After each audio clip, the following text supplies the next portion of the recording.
You are live. We are live, friends. We're trying to go live on Instagram as well, but the button.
Saying no sound.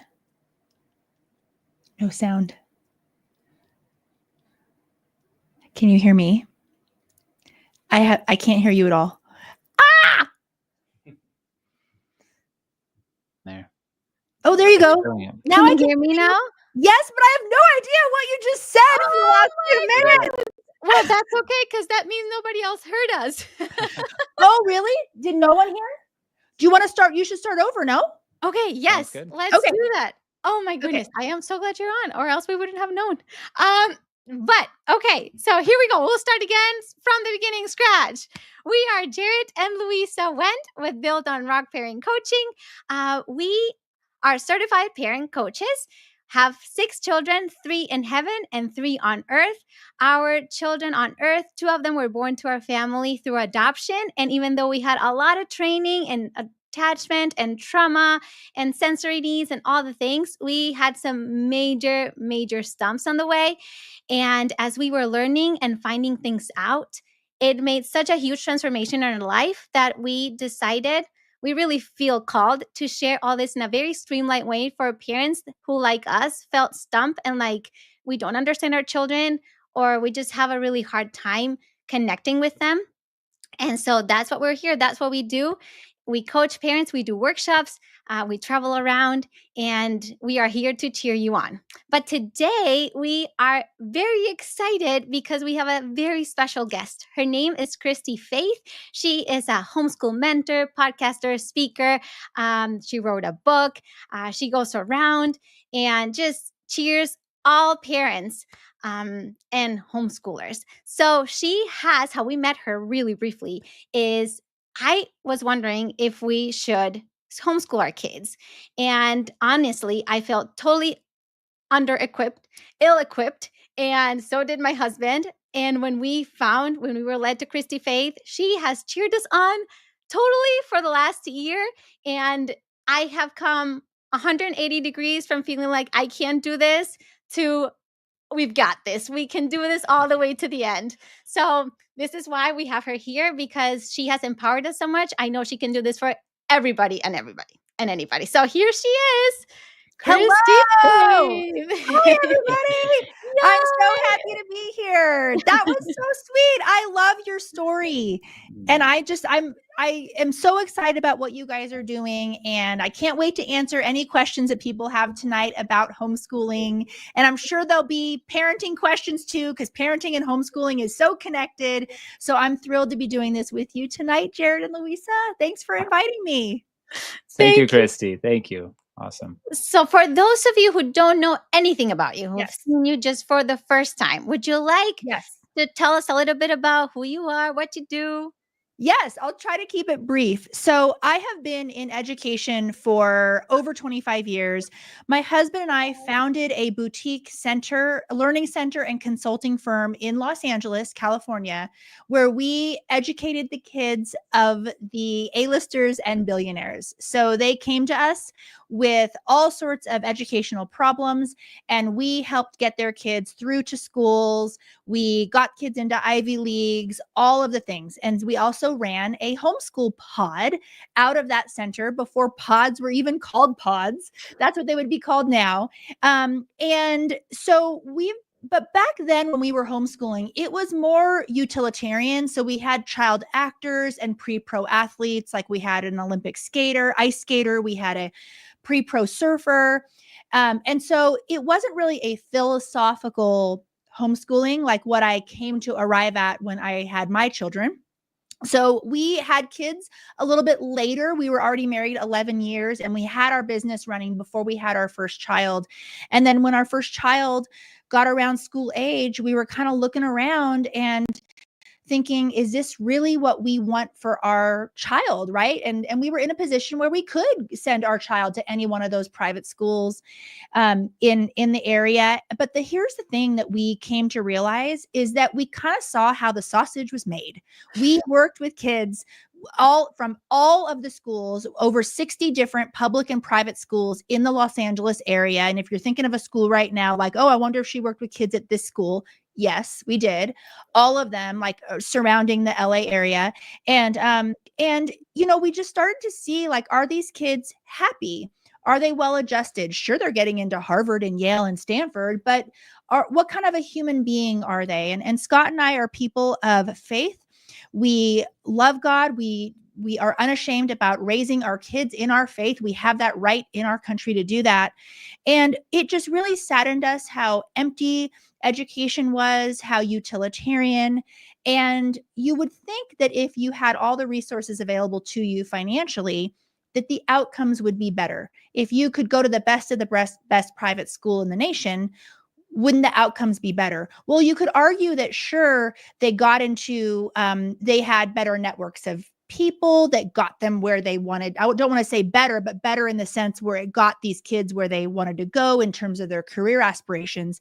But in terms of what Scott and I care about, which is the cultivation of the human being, the heart, integrity, ethics, we were not impressed. And so we started to think about, is this really what we want for our own children? And then what I did is I started researching the different homeschool pedagogies, because there are 9 different pedagogies. You've probably heard of some of them, like Montessori, Charlotte Mason, classical schooling. Well, there are 9 of those. And I started going and researching all of those. And I was very attracted to the classical thought leaders in our country right now who are doing a lot of writers. And so I was just enamored by that particular style of homeschooling. And I went to a conference and I was just blown away. And I just came home from that conference and I said, Scott, this is incredible. You got to look at this stuff. I don't know what we were thinking, but we got to homeschool our own kids. And so that's how it kind of what got the ball rolling. And actually, Jared and Louisa, it led us to selling our company. We started to believe, when our beliefs changed about what education is, we started to feel like we were enabling a system that we no longer believed in. And so it led us to selling our company, moving to a completely different state that was more homeschool friendly, that had more homeschoolers. We were in West LA. There was homeschooling in West LA, but not a lot of homeschooling groups. It's so expensive to live there. It's kind of like living in the, Upper West Side of New York or something. It's so expensive that most families are double income families. And so you did not see a lot of homeschooling. And so I was kind of looking around and like, okay, well, who am I going to raise if I'm going to homeschool and we're committed to this? Who's going to do life with us? Who are going to be my kids' homeschooling friends? And the reality is that we would really need to move if we wanted that particular homeschooling lifestyle for our family. And yes, we could have moved somewhere in California, but also we were itching to get out of California. So we picked Colorado, and it's been a really great move. Homeschooling in Colorado is really normal here. You go to any given church and, you're going to have at least 20% of the families at that church, a homeschooling family. So that's kind of how everything started. And then the whole TikTok story is a different story. I don't need to get into that now, but I was a stay-at-home homeschool mom for many years, just with this background in education. And then one day I got mad about something I saw on the internet and made a TikTok, and it went viral overnight. And then that's how the whole thing started. And then I ended up getting a book deal. I wrote Homeschool Rising, and then eventually met you guys. So here we are tonight. Wow, what a story. And just how many people you're helping now, with that passion and your background, and just really God has used all of your journey to equip so many families now. Yeah, well, and I think that a lot of people think that families choose to homeschool when they can't afford a private school. I do think that is out there, and that's fine. People can think what they want. I just did a post on Instagram. I woke up this morning. I was like, whoa, that's popping off. But it was the We Do Not Care Club. And one of the things I say is, we do not care that that you go to a really good school. We don't want a school. Right. And so, but yeah, I mean, homeschooling is something that, and I don't want to jump ahead because I know that you have questions for me, but homeschooling is something where, when you really look at the history of compulsory schooling in America, how it was founded, why it was started, what it is doing to children, how poorly it is educating children, and not actually preparing them for a world that actually exists. It's still back in the Industrial Revolution age. It's still primarily vocation training. Our kids are launching not only, we can go to the emotional piece if they're launching completely emotionally damaged, quite frankly, because abuse is normalized in our system, but also educationally ill-equipped. They're not really taught how to think. They're just taught what to think and to regurgitate the right answers. And in the future job market, that is not what employers are currently looking for. They are looking for people who are leaders, who have soft skills. And that's the beauty of homeschooling, is we're able to tailor the education for our children that will equip them for the future that actually is going to be their future, not something that is, doesn't exist anymore. Gosh, love it. There's so much that you've said that we've benefited from already personally. Your book, the 9 homeschooling styles. But yeah, just to start from the beginning, if there's a family out there who's kind of stuck like we were a year ago, of, can we do this? Is this the right way? We've got a good Catholic school, or we've got a good school that we know about. How do we discern whether to homeschool or not?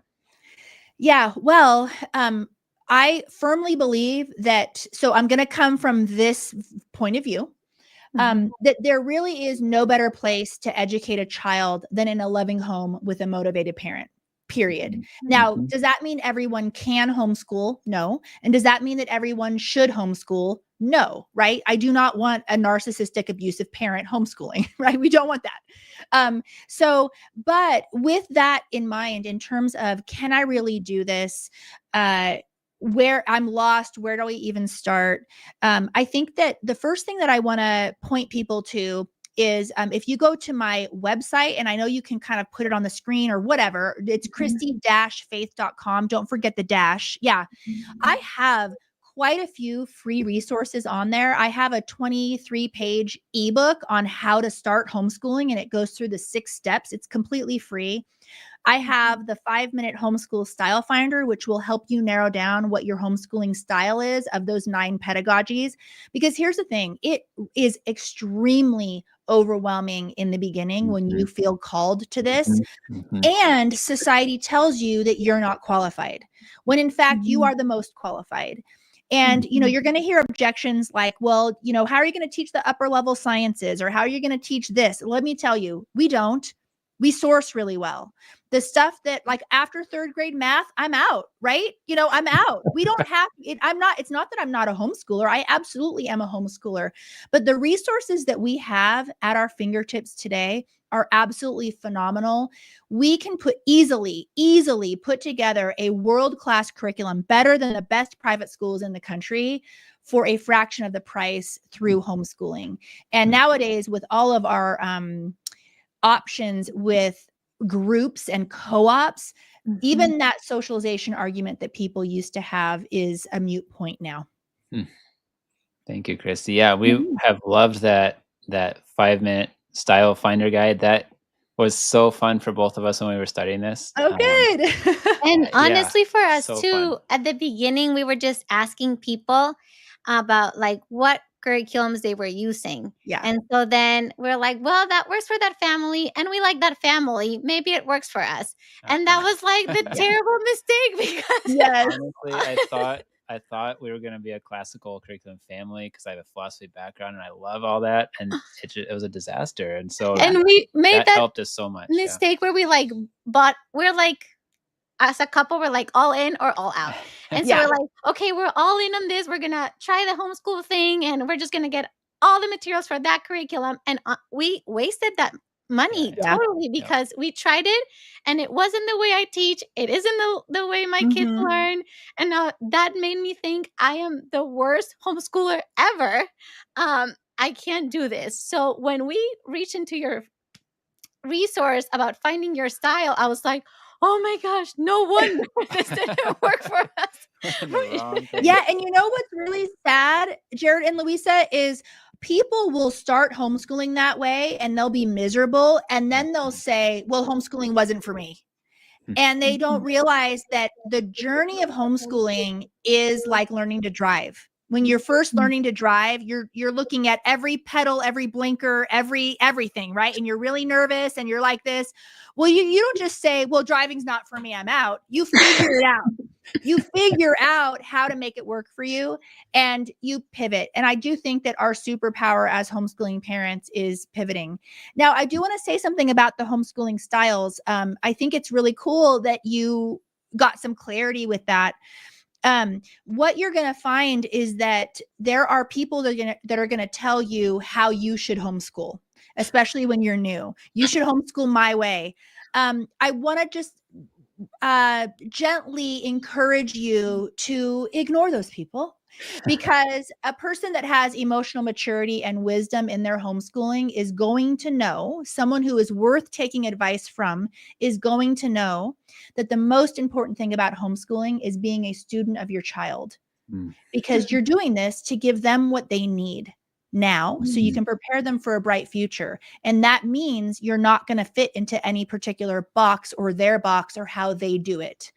I've also found that a lot of homeschooling parents, because so many are insecure, and it's not our fault that we're insecure. Society has told us that, only certified teachers are qualified. So it's not necessarily all of our fault that we feel insecure, but we often will cling to a program or cling to a co-op because we find security in that.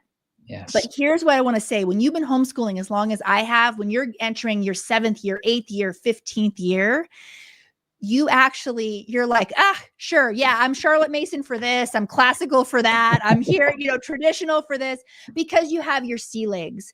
But in the beginning, you really do need to know.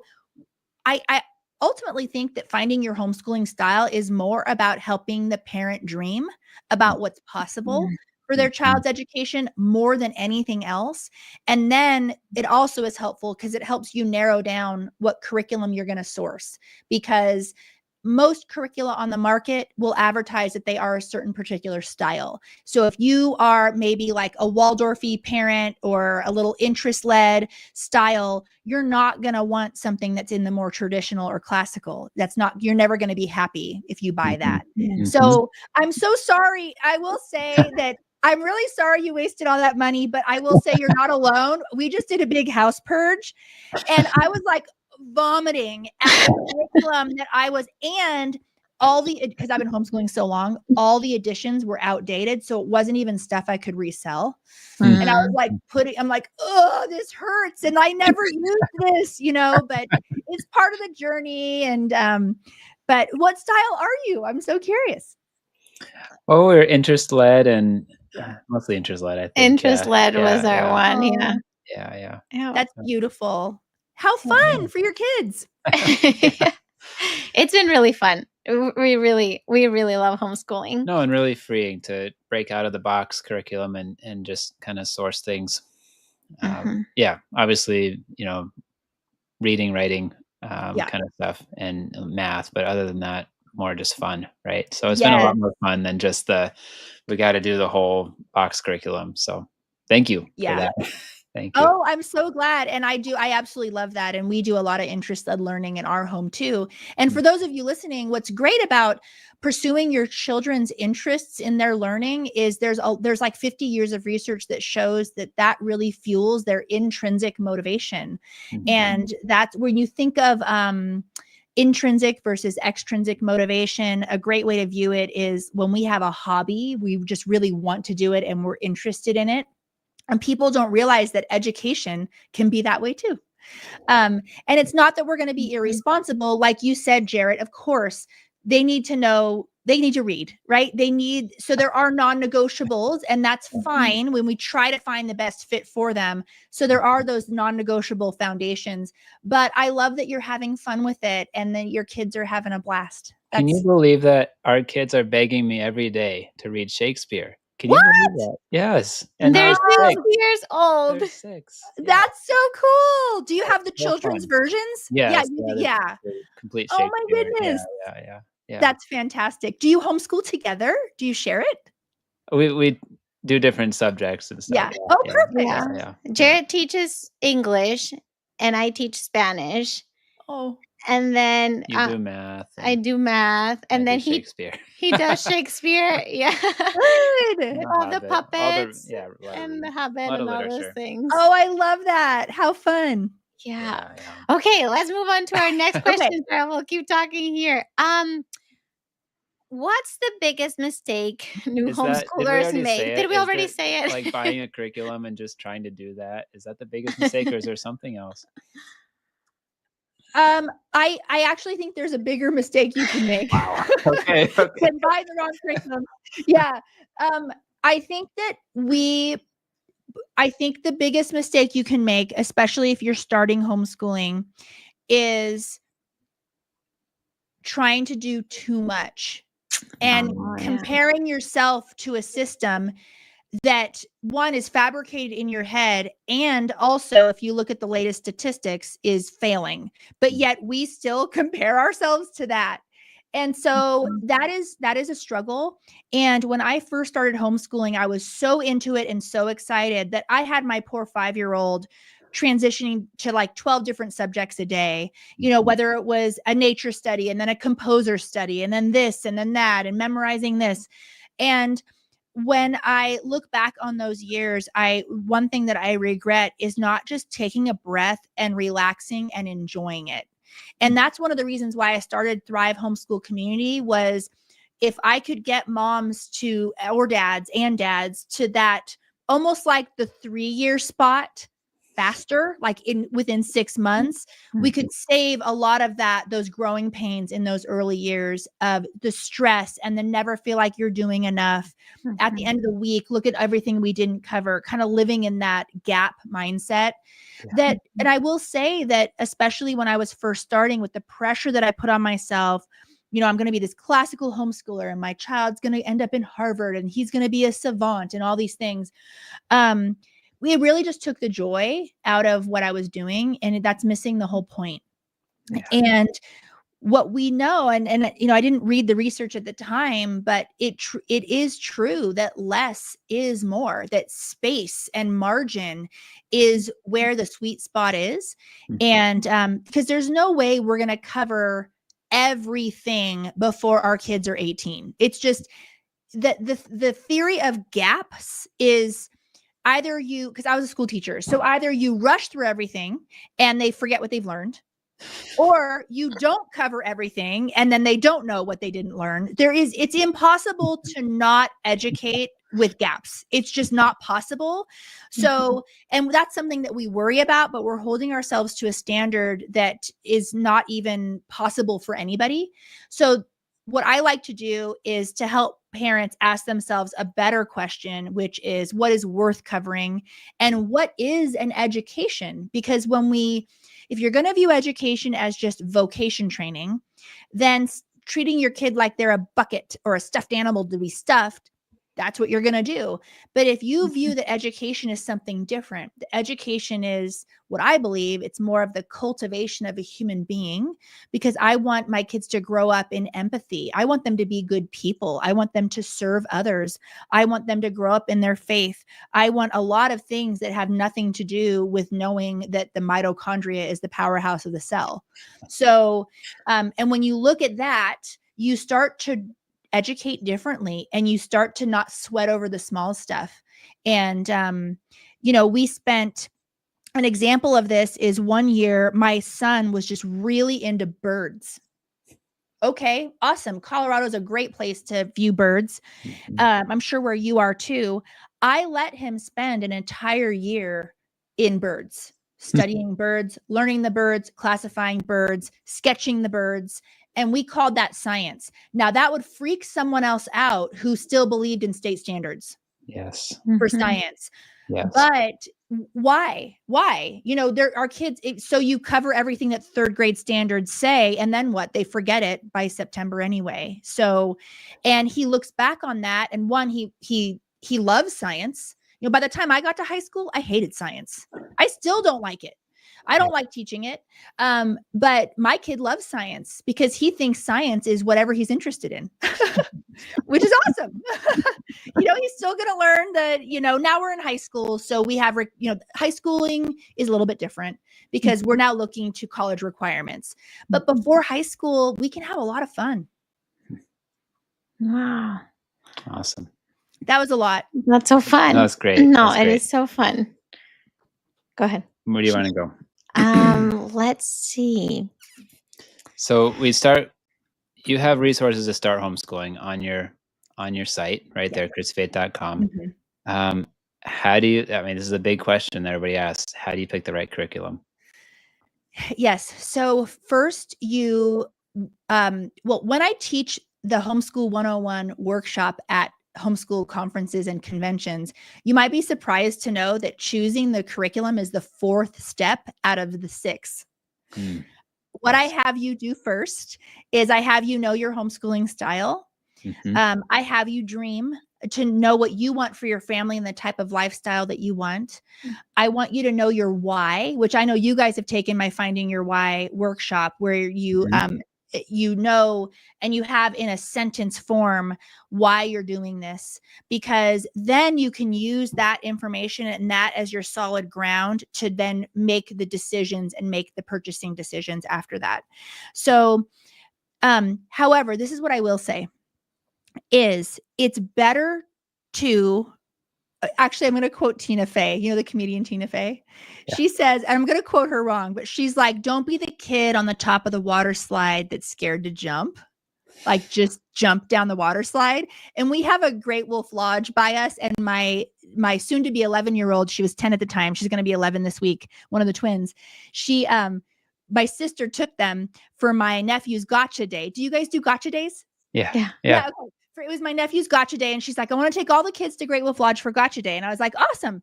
And my 10-year-old, one of them was like, I'm going to go down the drop slide. I forget what it's called. It's probably called something different. And it reminded me of this part of my talk in my Homeschool 101 that just remember everyone is overwhelmed at the beginning. It's like learning to drive a car. You think about everything, you worry about everything, and there will come a day where it is automatic, where you get from your house to the grocery store and you don't even know how you got there.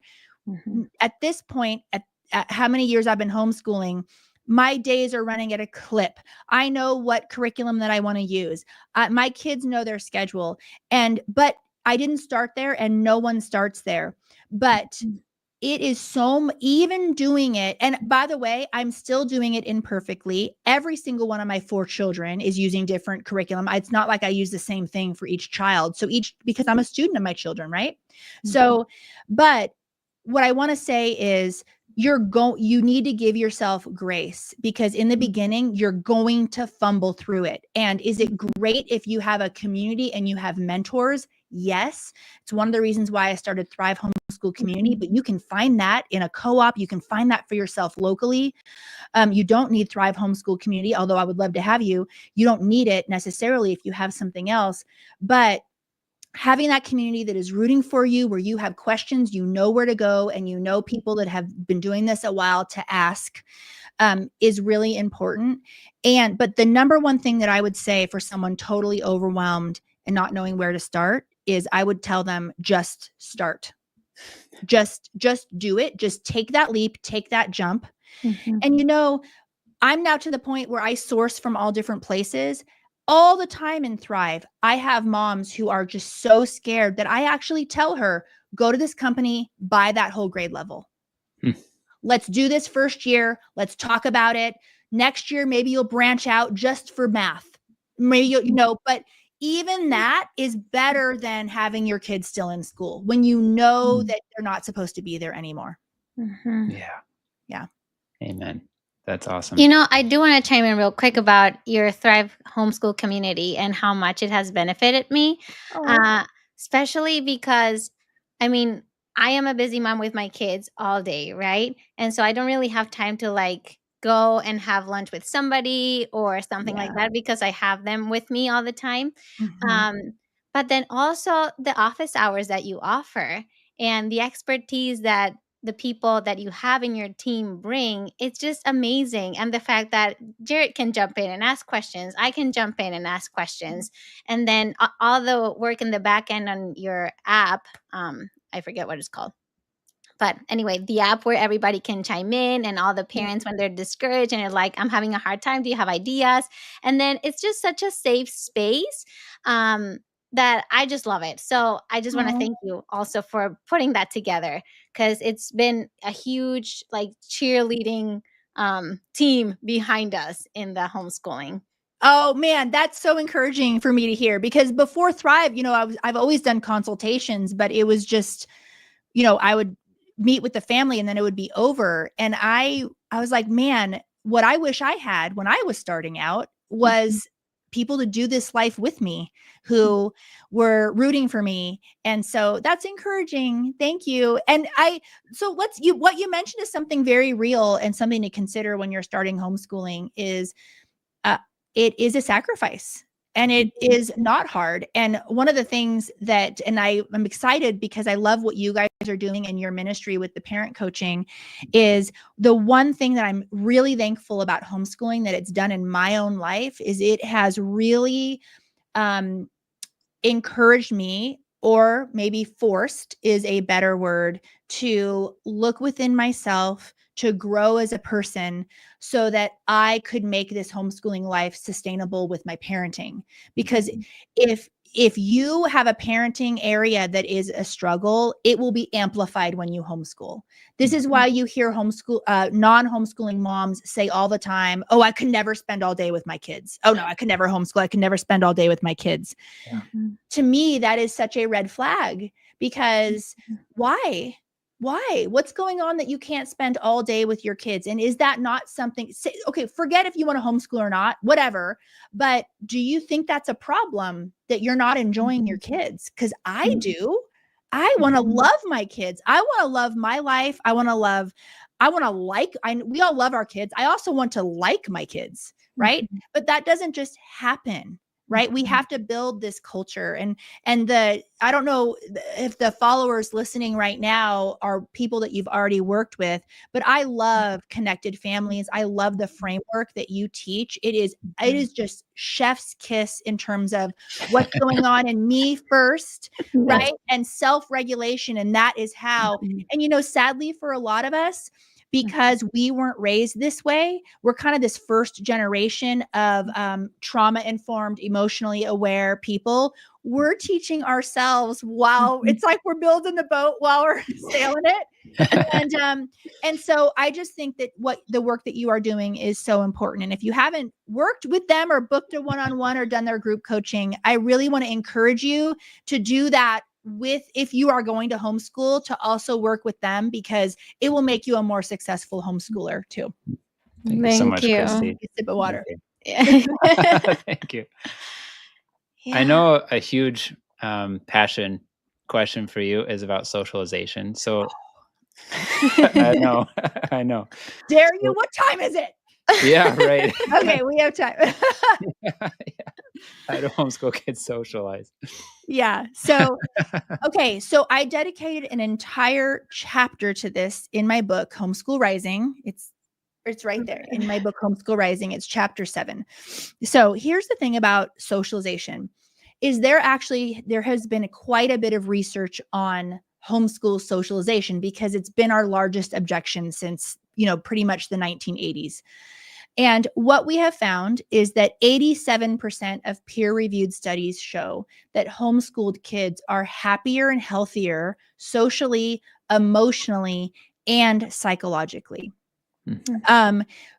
The facts don't lie. This is 87% of studies. There are also other studies like from Harvard that came out. I have them cited in all over the place about how much even like a homeschooler's posture and enjoyment of learning is completely different. It's a completely different mentality, and even how they view learning. They view learning as enjoyable overall. Whereas a lot of kids, by the time they get through 12th grade, they just hate school. And they're just doing it to get to wherever they want to be. They're just playing the game and putting in the punch card.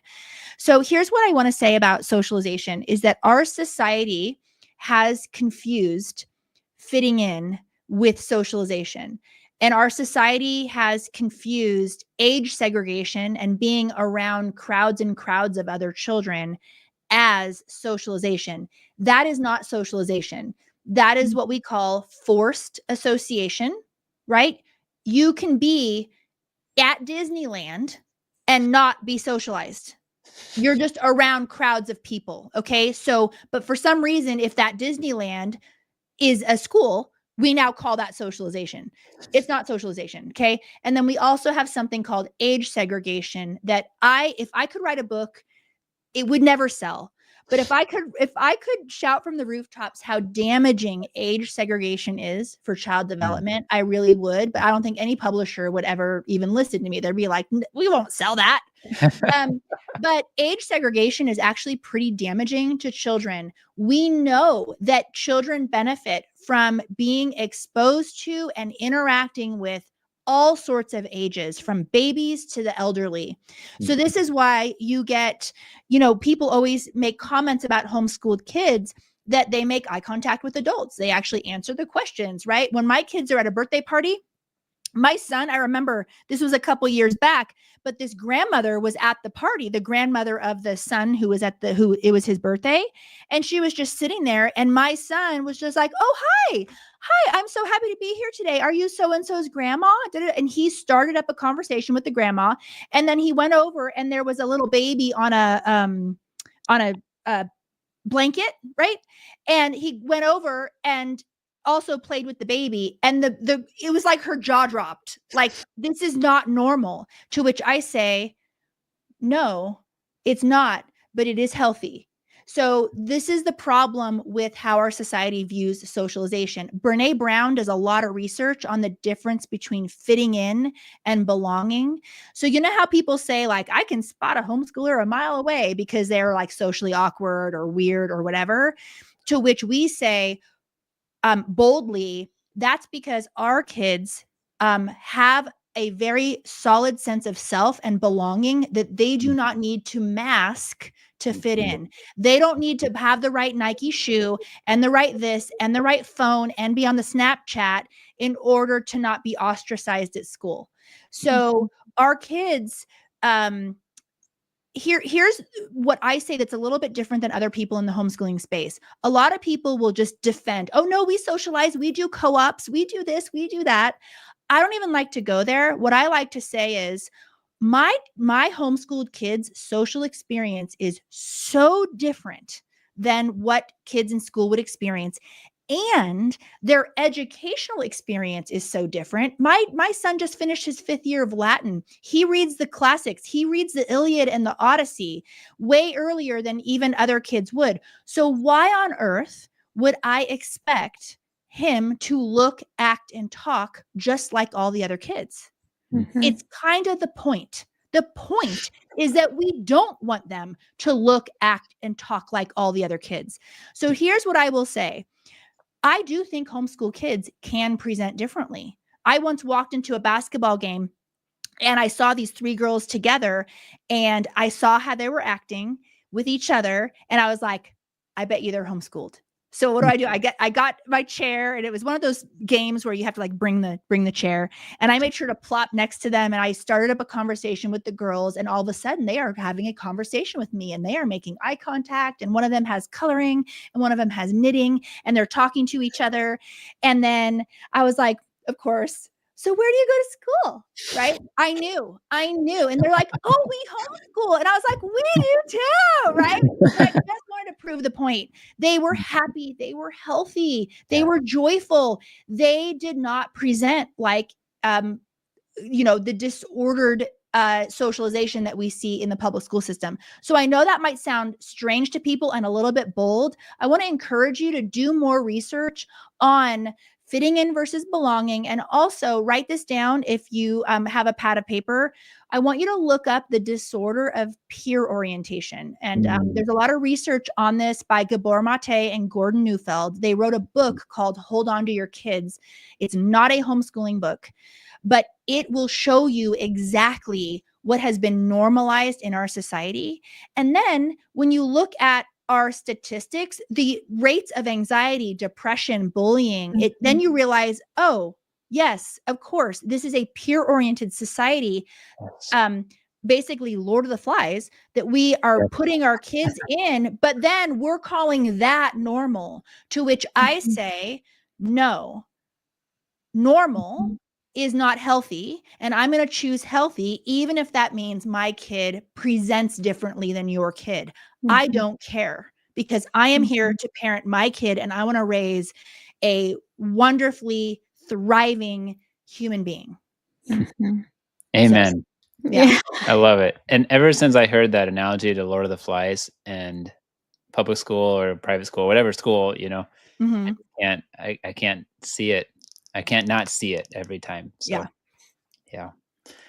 We have a couple more specific questions. This one was a mom who says, I have a child who has ADHD and learns better with project-based learning tools, interspace materials, and Montessori type hands-on curriculum. What do you recommend I get in terms of curriculum, and how I can do a Montessori type teaching if I have no training in it at all? Yes. Yeah. Well, one, you can read up on Montessori style of teaching, but more than anything, it's more so with homeschooling, especially people that are new to it. It's my number one question I get from someone who is not homeschooling yet is, Christy, what curriculum do I buy? Just tell me what curriculum to buy. To which I say, I can't answer that, because there's so many questions I have for you first, right? Which isn't really helpful, and it's not satisfying for the person who's asking, because they just want to be told what to do so that they just don't mess up. To which I will say, if you are a caring parent, you're not going to mess up. Okay. You're not. But when we have break in there, Christy, we did the same thing as parent coaches. Parents have a problem and they want to know what to do to solve the problem. And our approach is always the same thing. It's like, let's step back and ask a few questions first and get the foundation right. Yeah. So, and then they're like, but I just need them to empty the trash. I just tell need the me trick. how to get the child to empty the trash. Right. So I love that. Yeah. And like the parent coaching, because I know connected families really well, in the beginning, you fumble through it and it takes a long time. And then it becomes natural and it goes faster and it starts to snowball when you change the perspective. But to answer her question specifically is, with homeschooling, the secret sauce is not a magic curriculum. If your child needs more hands-on learning, you just provide more hands-on learning. And there are certain curricula that are more attuned to that. Most of the good ones out there, even if it's not a Montessori by name, it's going to have all sorts of multisensory options for you written right in the teacher text. So what I would say is when you are shopping around for curriculum, look for that on the websites. If you don't see answers, call them.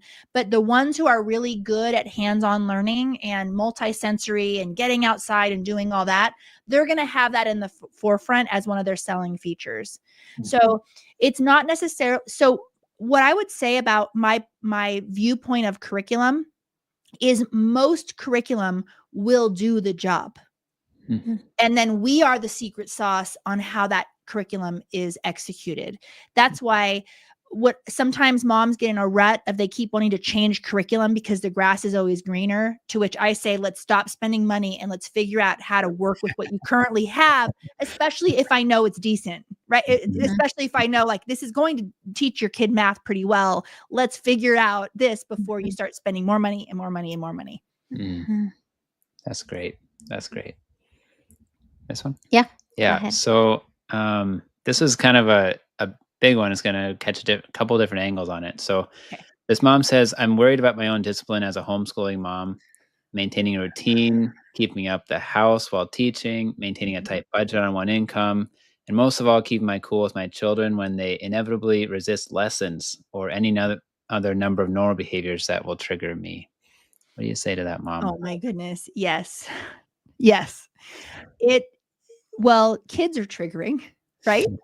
And I think knowing at least, well, I want to answer all of that, but for me, knowing my triggers has been helpful. So visual clutter is very dysregulating for me. If I feel like my house is never dirty, I'm blessed. I have a crew come in and clean it every other week. So the toilets are clean, the showers are clean, but I have 4 children though, they can traipse mud through and get the wood floor, all this. And, we cook a lot because it's just too expensive to take a family of 6 out to eat. So a lot of the meals are cooked.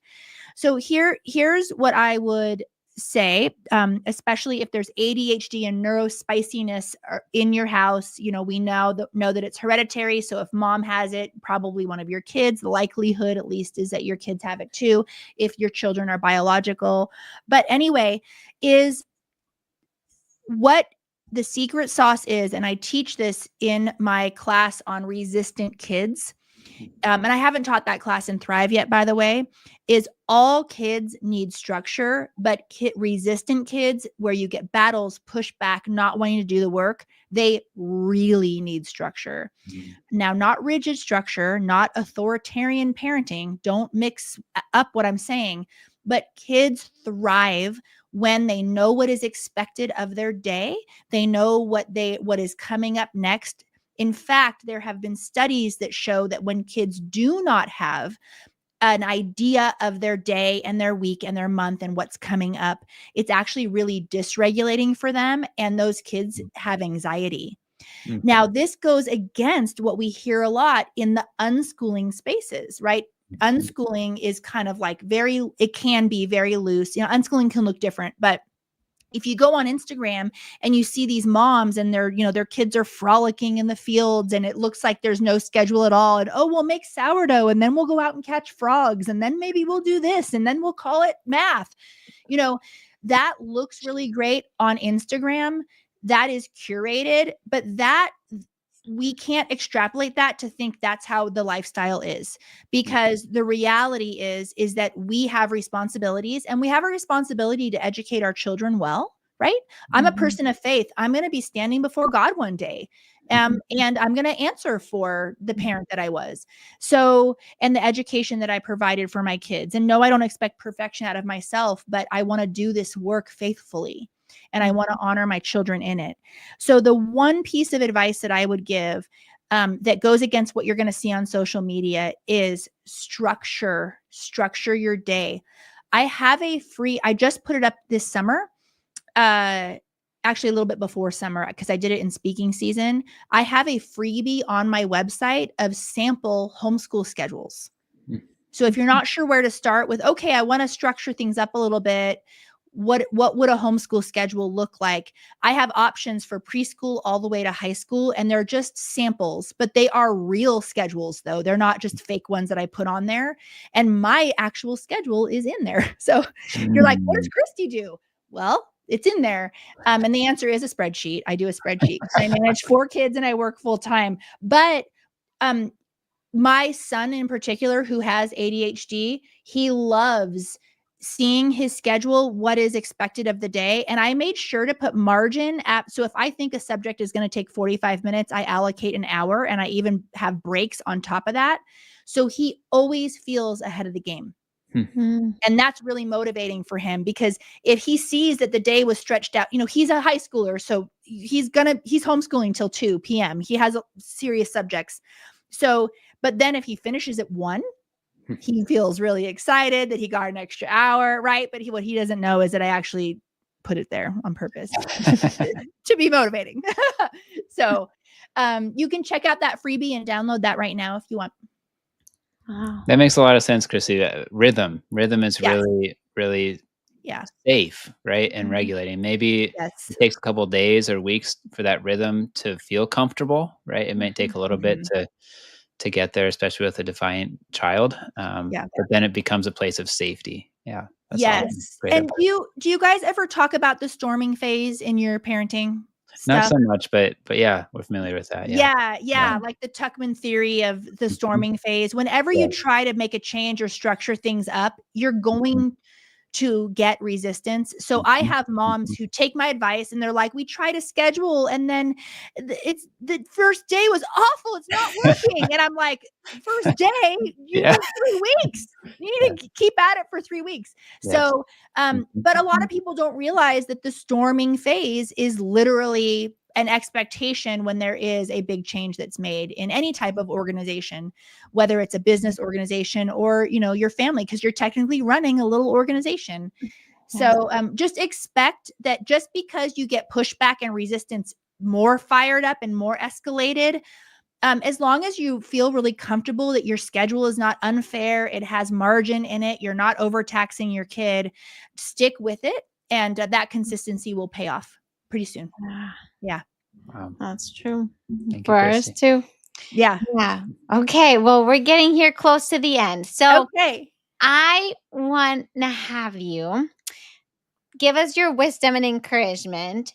If a parent comes to you and tells you that, Christy, I am just totally unqualified to homeschool. I was never homeschooled. Nobody in my family has homeschooled. I want to homeschool, but I'm not a teacher. I don't know that I am capable of doing any of this. What would you say?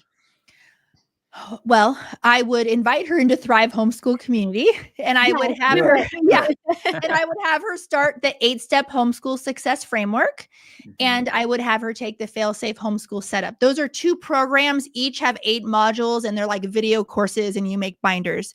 Because what I'm hearing is when someone comes to me with that, what I hear as the expert is I hear someone who has not been deschooled. So let's not confuse deschooling with unschooling. Okay, so unschooling is actually one of the pedagogies made popular by Dr. Peter Gray and other people. But deschooling is the process of kind of breaking down how we've been raised and what we think an education is, what makes us feel not qualified. And it helps us view an education in a more healthy way in what it truly is. And that process is called deschooling.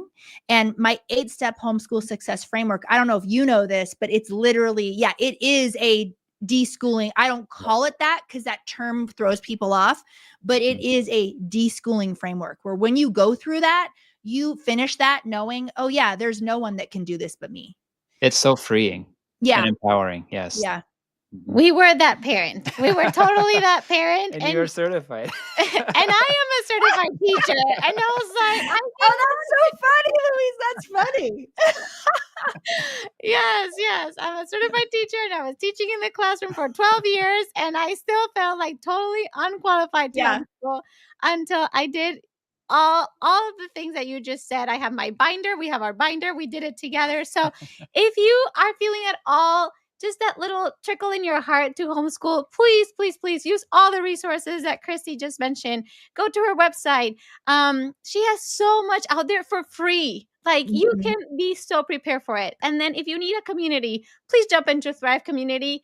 It has blessed our family so much, and it will continue to do it for life. We love it so much. We just signed up for life. So we're going to homeschool our kids until they're college. You're stuck with me. So, yeah, so we'll be following you. It's mutual. So really, really, really, there is hope, even if you feel like you're totally not in a place to even get started. So thank you so much, Christy, so much. We want to send you off with a prayer and a blessing. And to all of you hearing us, whether you're right now live with us or whether you're watching after, just thank you so much for taking the time to invest in your kids and in your future and really discerning if homeschool is a possibility for you. So, okay, God, thank you so much for this time together with Christy. Thank you for blessing her with her journey of finding out the gift in being able to homeschool her own children and her family, and how you've blessed her and empowered her to go around and share this in social media, but also in her speaking engagement and her podcast and through her book. Please bless her family, give them good health. And a lot of connection throughout their life, and bring a lot of people to her so that she can continue to empower them, and just the ripple effect of her work through the ages and generations. Amen. Amen. Thank you for having me. Yes, Thank you so much, yes. Christy. Thank you so much, Christy. And before we go, we just want to mention that if you live in Iowa City, we are going to be there in August 9th. We're going to do a parent workshop, a 2-hour parent workshop from 2 to 4. And that's the link where you can find out more about it. Notice that it does not have a www at the beginning. It is just builtonrock.org/St. Mary's, Iowa City. And if you would like to bring us to your parish area close to you, just go to this link, and we're happy to travel and make a workshop there. Yeah. Awesome. All right, friends, we will see you next time. Thank you, Christy. Thank you, Christy.